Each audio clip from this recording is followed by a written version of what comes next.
Let me get my other mic set up here. Just a moment.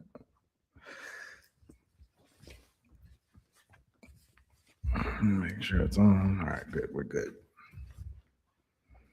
Good afternoon. Good evening, everyone. This is the Unemployment Series. I am Aaron Davis, and we're back after a brief hiatus. I hope you've enjoyed some of my other content on other platforms. TikTok, Instagram, all the like. Been trying to keep up posting some shorts here as well. Stay tuned for more of those, more of your Davis briefs, just more in general.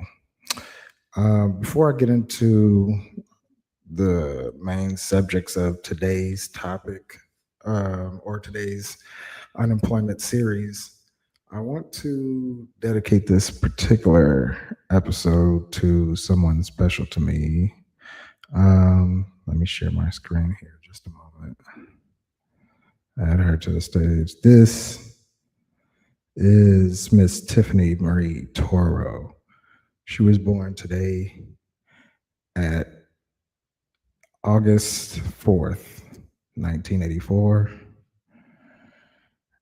The beautiful mother of my three children, ladies and gentlemen.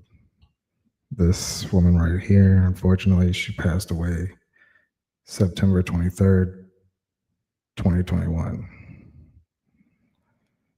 Today's her birthday, and I just want to give her a moment of grace and honor as her presence is definitely missed. And with that, I will move on to some of the topics that I wanted to speak on today. Several. I'm going to provide a little bit of value, a little bit of info on some things that I'm passionate about, and we'll just kind of hit the ground running here. I want to talk about my favorite basketball team. That's the one I want to talk about today, or the other day. I saw I followed them on LinkedIn to kind of keep up with some of their business moves and some of their endorsements and so forth. And they posted that they had, I guess, made some new hires onto their sales team, their internal sales team. And I promise this not going to make a trade deadline take. I noticed something in a photo that they posted recently about some new hires on their sales team. And if you've ever applied to a job or a place that you're really excited about and got nothing back, I'm sure there's a lot of us in this market area, in this current job market that are dealing with that. This is one that's going to hit a little different. So they posted a photo promoting some new hires to their sales team. Good for them. Good organization. Like I said, it's my favorite team. I genuinely root for this, no matter who it is. But I looked at it and I saw something that I couldn't help but not see, which was the absence of Black faces, African American faces, or even people of color for that matter, which was disappointing.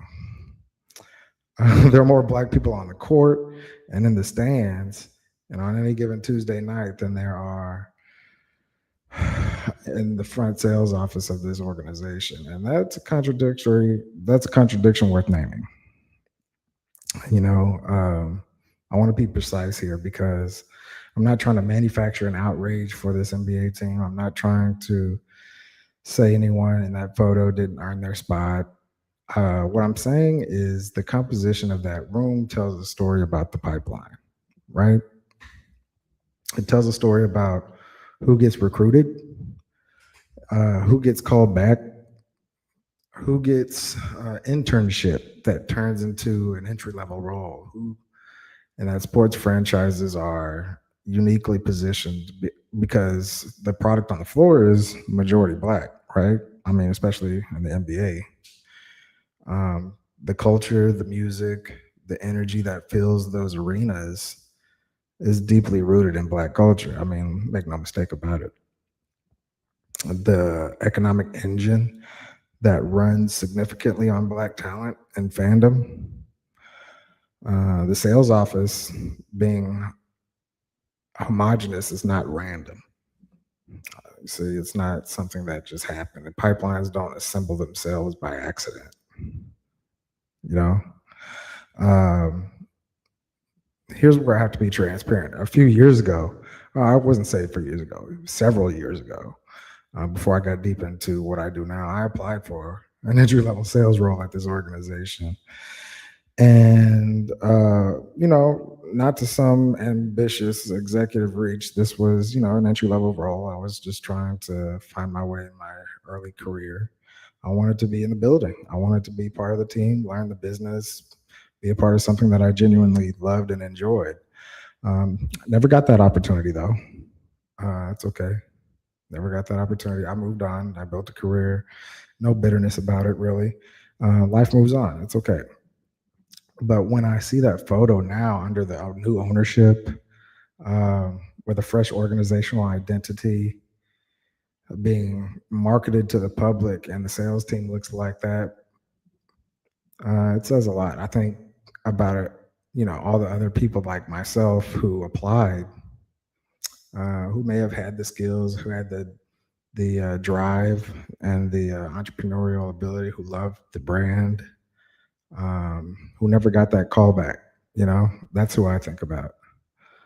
The Mavericks, they have new ownership, and they've been, leaned into a fresh new narrative with a new GM, new coach, new star player, of course, Cooper Flag. I'm a huge fan, so narratives need to be backed by operations, though. You can't market yourself into a new era with an organization while your internal talent pipeline reproduces the same demographic profile as it has the past 10, 20 years. Accountability starts with transparency. Post the photo, that's fine. Now, show your recruiting pipeline though. Show us where those roles are posted. Because I mean, there's somebody out there like myself that wants an opportunity. Show us what the interview process looked like. A rebrand without a pipeline audit is marketing. It's not really change, is it? Is that change?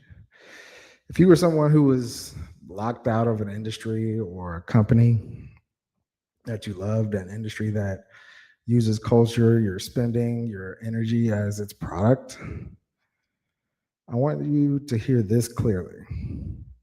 The silence you got was not always about your qualifications. Sometimes the pipeline never designed to find you. That doesn't mean you stop knocking. It means you also got to build your own table, you know? It means you got to call this stuff out when you see it. And it means you got to pay attention where organizations put their money when nobody's really looking. Because that tells you more about what their values are than any press release really will. I'm not here to cancel the Mavericks or my team. I'm still a fan, but being a fan doesn't mean being silent. If you have a story like mine, applied somewhere, loved the brand, got nothing back, drop it in the comments. I mean, it's okay. There might be a legitimate reason why. There might not be, but I know it's worth a discussion. Let's see how common it actually is. I'm interested to hear about that. Moving on to the next subject I wanted to bring about. Hopefully, some of my viewers will find an interest in this. So, 0 Black women in the top 20 highest paid podcasters.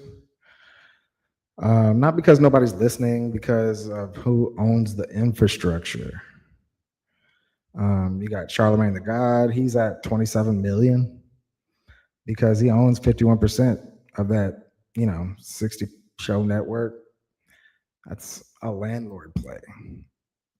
That's not talent play. That's Forbes isn't counting downloads, So what are they really counting? It's counting minimum guarantees platform licensing fees, revenue sharing, life events, IP ownership. Most creators are optimizing for ad revenue and leaving the other four buckets empty, really. Black women, they dominate the podcast culture and listenership. The gap isn't talent, it's real architecture. And here's what about to change, especially with all that calculus. Netflix, The Breakfast Club is their most viewed podcast this year. A new platform player reorders the list.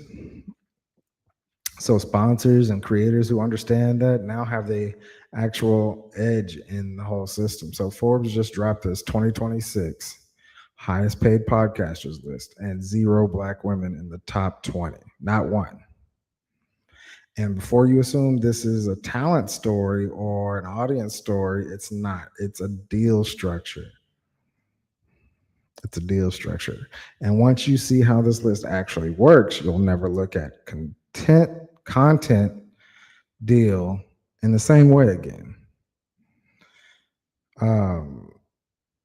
I've been inside this kind of content creator thing on different sides of the fence, and what it looks like is a meritocracy. Usually isn't. This list doesn't rank the best podcasters, in my opinion. It ranks the best structured deals. Charlemagne is sitting at $27 million. I mean, he's a great interviewer, sure. I mean, that's subjective as well, but the number comes from owning 51% of that network. That's that's somebody who's a landlord gatekeeper. That's where I see that. Understanding that one distinction is more than any podcast course can ever sell you. So Forbes isn't measuring downloads. They're not measuring cultural influence. It's measuring 5 revenue categories. You got ad revenue, licensing fees, revenue sharing agreements, live events, and IP ownership. Most creators, period, are only playing in bucket 1, ad revenue. That's it. Meanwhile, Charlemagne's 27 million is built across all 5. And keep that in mind. His network structure means he earns when other shows run ads he didn't record. That's not a hustle. That's architecture.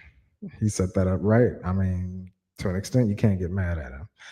The last, really, Black women aren't absent for podcasting. Let that be clear. They are some of the most loyal and culturally influential listeners and creators. The research on this is not subtle. So 0 in the top 20, it's not a reflection of who's creating compelling content. It's a reflection of who owns the infrastructure those creators are building on. When you don't own the network, the IP, the licensing deals, when you don't own that, you can work harder than everyone and still not appear on that list.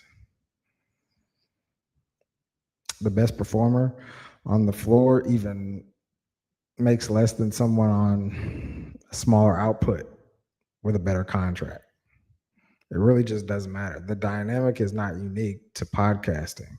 It shows up in every disrupted industry, really. This isn't something new. Here's the practical breakdown of what those 5 buckets actually are. You've got ad revenue, obviously, CPM deals, host reads, programmatic. Most creators live in that general area. Platform licensing, a network that pays you a flat fee or maybe a minimum guarantee. Revenue sharing. Your show helps sell ads, basically. That's another, across a broad network, that's usually an easier way to kind of get your cut. You've got live events. Your IP comes into ticket sales, sponsorships, merchandise, all that. Owning your IP, you retain the rights, and you can license and sell your content after the deal ends. So those are the difference. Think of, you know, think of Gilbert Arenas. Yeah, you know what I'm talking about. So owning your IP is very important. Skipping buckets, two people can really make things come together if you have them working within one another. It's like, what is it? It's like working overtime and skipping your 401k match. You're leaving guaranteed money on the table if you don't have that IP. That's it.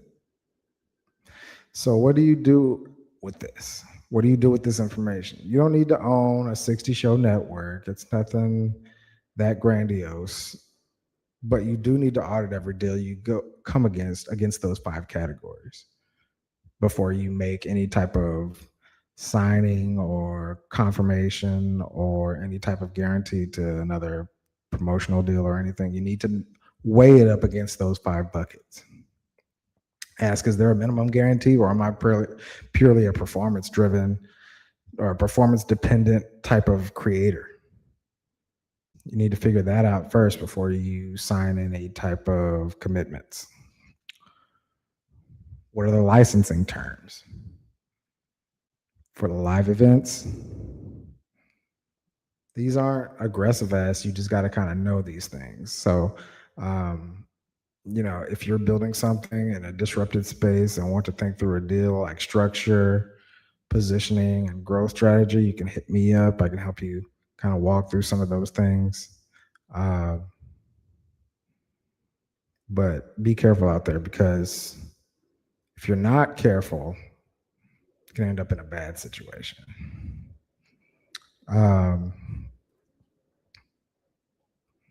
But moving forward into the next subject I wanted to talk about, this one, hopefully I don't get too tongue-tied on it. The Consumer Financial Protection Bureau, the CFPB. Okay. The CFPB just quietly rolled back a rule that required lenders to tell you why they said no to your loan application. And I want to talk about why that should bother you, even if you've never applied for business credit before at all, because this connects directly to how people survive career disruption. I need you to pay attention to this. The National Consumer Law Center. These are serious lawyers, not activists, spinning a story, published a detailed breakdown of how the CFPB stripped out a specific reason requirement from Regulation B. Now, let me go into what Regulation B is before I get too confusing. Let me see if I can. Regulation B, here it is the implementation layer for the Equal Credit Opportunity Act, the ECOA, that says you can't discriminate in lending based on race, sex, national origin, or age. Regulation B was the how, the operational rules that made the promise real. One of those rules, specific adverse action notices, a real reason, not a checkbox, because you can't challenge discrimination you can't see. So what does that mean? Removing the disparate impact of credit law while AI underwriting is scaling is not a coincidence. This is perfect timing for lenders and terrible timing for borrowers, okay? So basically, it's just taking away the requirement that they have to report so it doesn't seem like they're discriminating. Does that make sense? So here's the cross domain. Think about who's applying for credit right now. It's not just people buying houses. It's mid-career professionals who got laid off and trying to start something. It's freelancers, trying to get a business line of credit to bridge cash flow. It's people who need capital to retrain, relocate, and survive a gap. For those people, a credit denial is a runway problem, right? It could be the difference between pivoting successfully or running out of time. If you can't get a specific reason for the denial, you can't correct it, appeal it, or even build around it. You don't know why they rejected you. They just rejected you for whatever reason, and they're not required to report why. So the media is framing it as a rollback of the civil rights law. The more accurate frame, in my opinion, is that this was a regulatory gift for AI lending industry. And why do I say that? This is a disparate impact was the only doctrine that could hold the algorithmic underwriting accountable for biased outputs. And it just got federally removed. Think about that. I keep coming back to one question, though. With everything that I look at, the more accurate, is individual judgment and self-governance being respected, or is it institutional overriding what we've seen here? This is a clean case. When lenders have had a specific reason, you had that information, and that information was leveraged.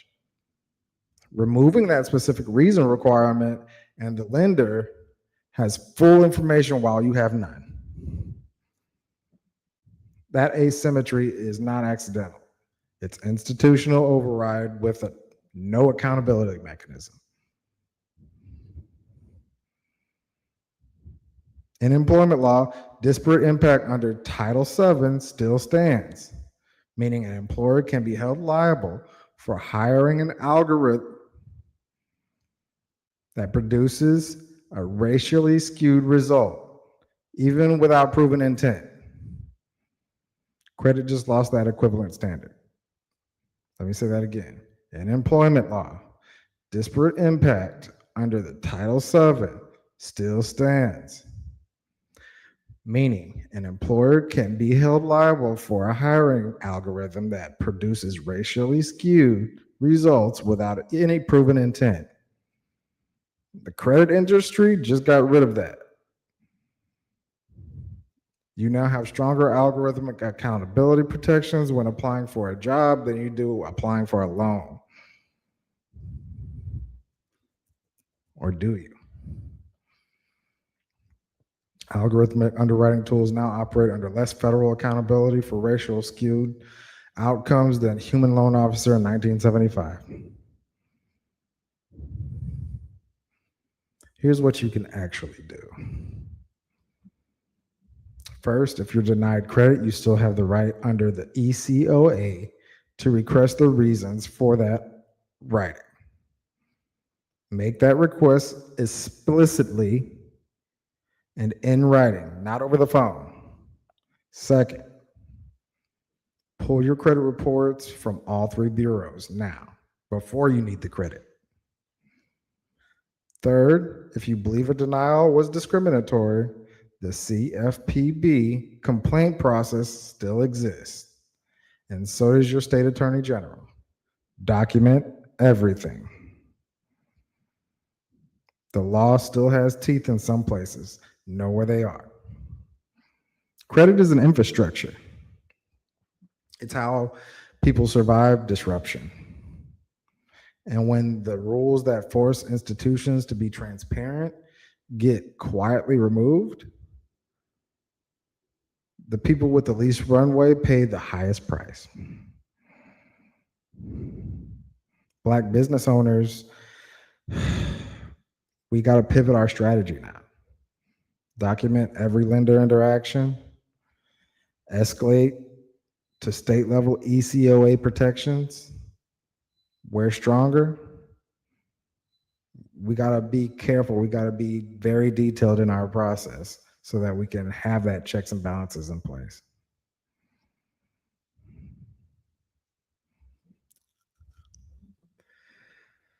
All right. How much time we're at? 30-minute mark. On to our next subject.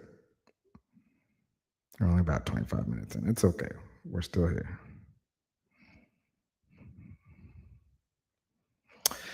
455,000 women left the workforce in 7 months. That's not a trend. That's a structural failure, accidentally created a massive founder pipeline. So Black women-owned businesses grew 13% last year versus 4.4% overall. The gap exists because displacement plus high skill plus no other option, surprisingly effective startup, that's all we got to do. We're being displaced, we're being pushed out of work, we're being moved across different industries. We've got to build our own. That's what that means. The gap exists because that displacement is high. Corporate to founder, that pipeline with AI tools now, it just compresses the whole timeline.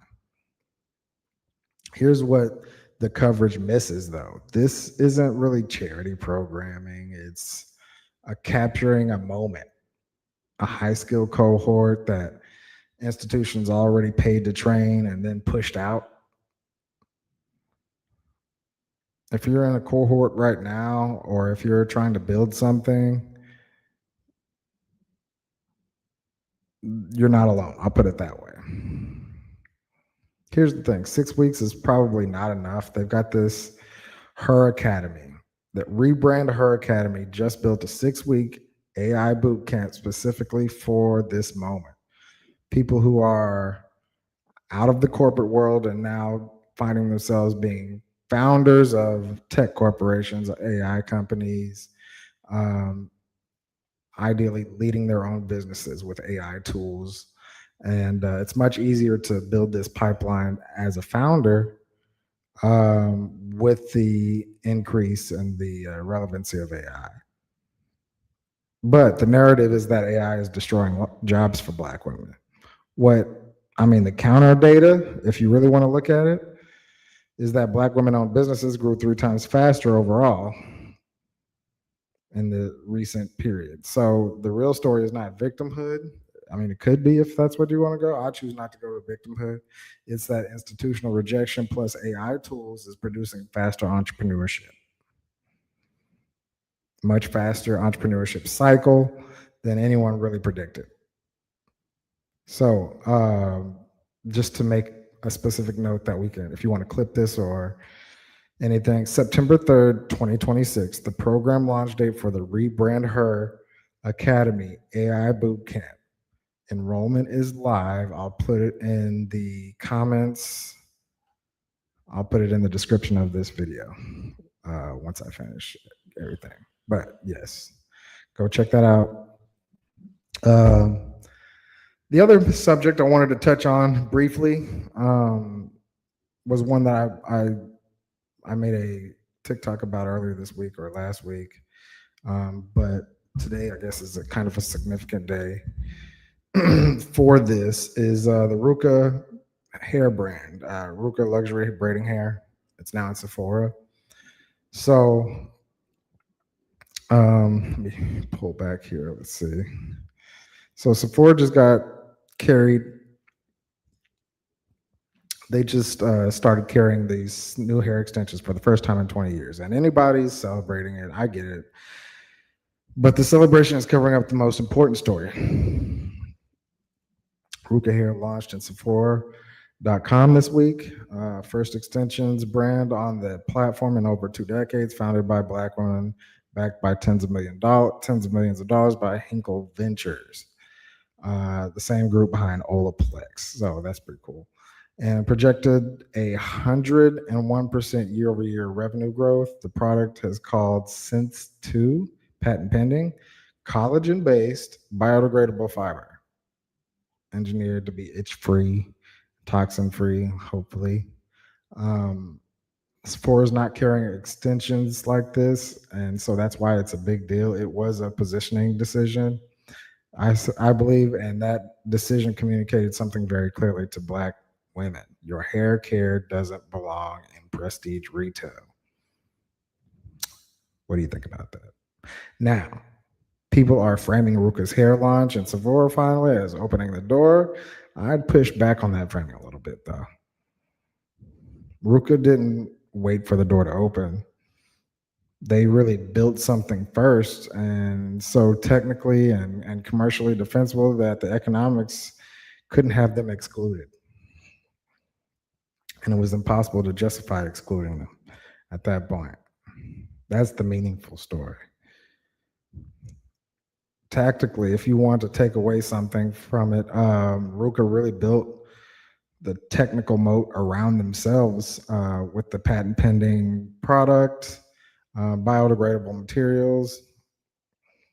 Um, the sequence isn't by accident. You know, if you show up to a gatekeeping institution, you got to find your way around it to where they almost can't avoid but letting you through the door. So yes, we can celebrate Ruka. They earned it, definitely. But don't let the celebration be the whole story. And so we are just over 30 minutes. And with that said, I will end the unemployment series with that. It is Tuesday, August 4th. Have a good evening.